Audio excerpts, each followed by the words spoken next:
Hello again. Boccaccio, day 1, third story. Short story, so I'll read the intro. Nephile's story was well received by all the company, and when she fell silent, Philomena began at the queen's behest to address them as follows.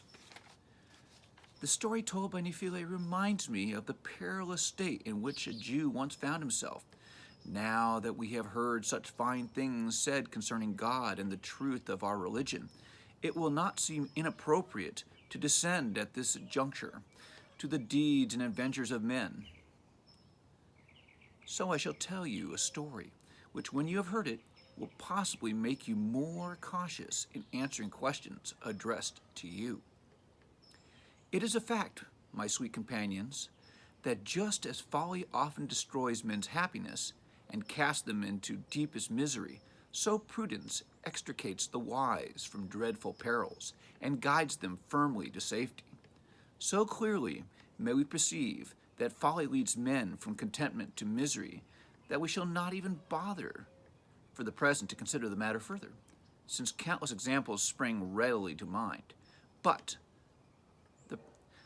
that prudence may bring its reward, I shall, as I have promised, prove to you briefly by means of the following little tale.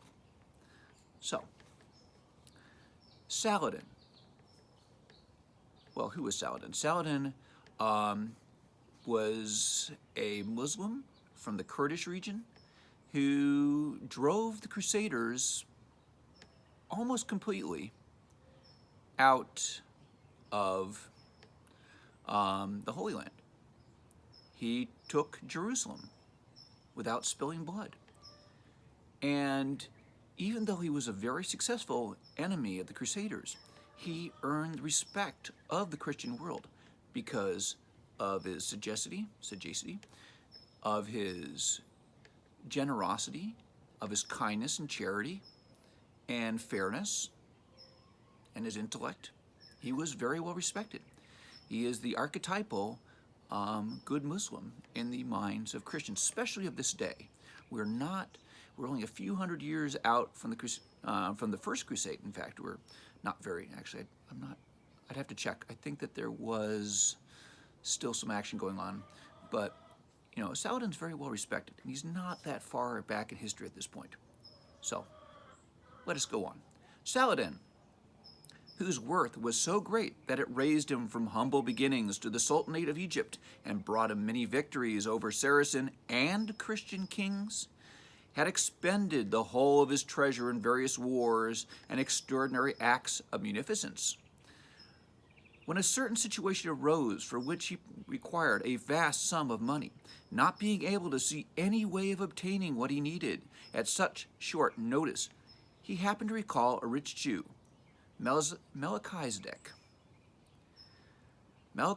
by name, who ran a money-lending business in Alexandria, and would certainly, he thought, have enough for his purposes, if only he could persuade him to part with it. But this Melchizedek was such a miserly fellow that he would never hand it over of his own free will, and the Sultan was not prepared to take it away from him by force. However, as his need became more pressing, having racked his brains to discover some way of compelling the Jew to assist him, he resolved to use force in the guise of reason. So he sent for the Jew, gave him a cordial reception, invited him to sit down beside him, and said, "O man of excellent worth, many men have told me of your great wisdom and your superior knowledge of the ways of God. Hence, I would be glad if you would tell me which of the 3 laws, whether the Jewish, the Saracen, which means the Muslim, or the Christian, you deem to be truly authentic." The Jew, who was indeed a wise man, realized all too well that Saladin was aiming to trip him up with the invitation of the picking of a quarrel with him, and that if he were to praise any of the 3 more than the others, the Sultan would achieve his object. He therefore had need of a reply that would save him from falling into the trap, and having sharpened his wits, in no time at all he was ready with his answer. "My lord," he said, "your question is a very good one, And in order to explain my view on this subject, I must ask you to listen to the following little story. So we have a story within a story. Unless I am mistaken, I recall having frequently heard that there was once a great and wealthy man who, apart from the other fine jewels contained in his treasury, possessed a most precious and beautiful ring. Because of its value and beauty, he wanted to do it the honor of leaving it in perpetuity to his descendants, and so he announced that he would bequeath the ring to one of his sons, and that whichever of them should be found to have it in his keeping, this man was to be looked upon as his heir, and the others were to honor and respect him as the head of the family. The man to whom he left the ring, having made a similar provision regarding his own descendants, followed the example set by his predecessor. To cut a long story short, the ring was handed down through many generations till it finally came to rest in the hands of a man who had 3 most splendid and virtuous sons, who were very obedient to their father, and he loved all 3 of them equally. Each of the 3 young men, being aware of the tradition concerning the ring, was eager to take precedence over the others, and they all did their utmost to persuade the father, who was now an old man, to leave them the ring when he died. The good man who loved all 3 was unable to decide which of them should inherit the ring, resolved, having promised it to each, to try and please them all. So he secretly commissioned a master craftsman to make 2 more rings, which were so like the first that even the man who had made them could barely distinguish them from the original. And when he was dying, he took each of his sons aside in turn and gave 1 ring to each. After their father's death, they all desired to succeed to his title and estate, and each man denied the claims of the other, producing his ring to prove his case. But finding that the rings were so alike that it was impossible to tell them apart, the question of which of the sons was the true and rightful heir remained in abeyance and has never been settled. And I say to you, my Lord, that the same applies to the 3 laws which God the Father granted to his 3 peoples, and which form the subject of your inquiry. Each of them considers himself the legitimate heir to the estate. Each believes it possesses his one true law. Now, by the way, his is capital, insinuating God, and observes his commandments. But as with the rings, the question as to which of them is right remains in abeyance. Saladin perceived that the fellow had ingeniously sidestepped the trap he had set for him, and he therefore decided to make a clean breast of his needs and see if the Jew would come to his assistance.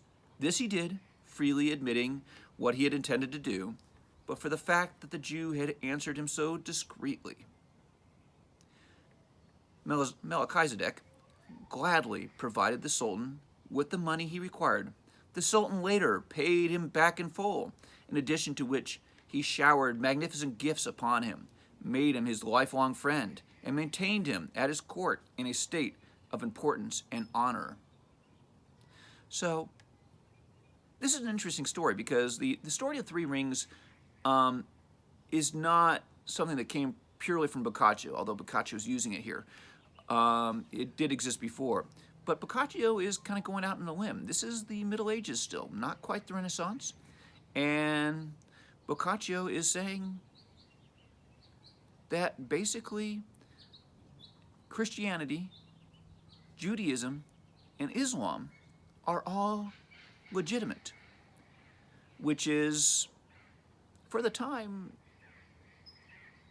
a revolutionary thought, although Italy was more advanced than the rest of the Christian world at this point. They were much more accepting of things Muslim, or simply not Christian. Now, by putting the story into the mouth of a Jew, he can distance himself. It's like, well, that's just the Jew's opinion. Maybe Christians shouldn't hold that belief. He can distance himself if he needs to, if the story gets him into trouble. But it's still a revolutionary statement. Now, ironically, this statement would not be so revolutionary in the Muslim world, where, in the Muslim world, Christians and Jews were allowed to practice their religion freely. Because, for example, in the Quran, Jews and Christians are referred to as people of the book. And in the Quran it says, well, if God really wanted them to be Muslims, God would have made them Muslims. God's all-powerful. God could have done that. So this would not have been so revolutionary in the Muslim world. But in the Christian world at this time, in the Middle Ages, this was quite a statement. So, anyway, I hope you've enjoyed the third story. Have a nice day. Somehow I can turn this off. Here to go, camera. Tend.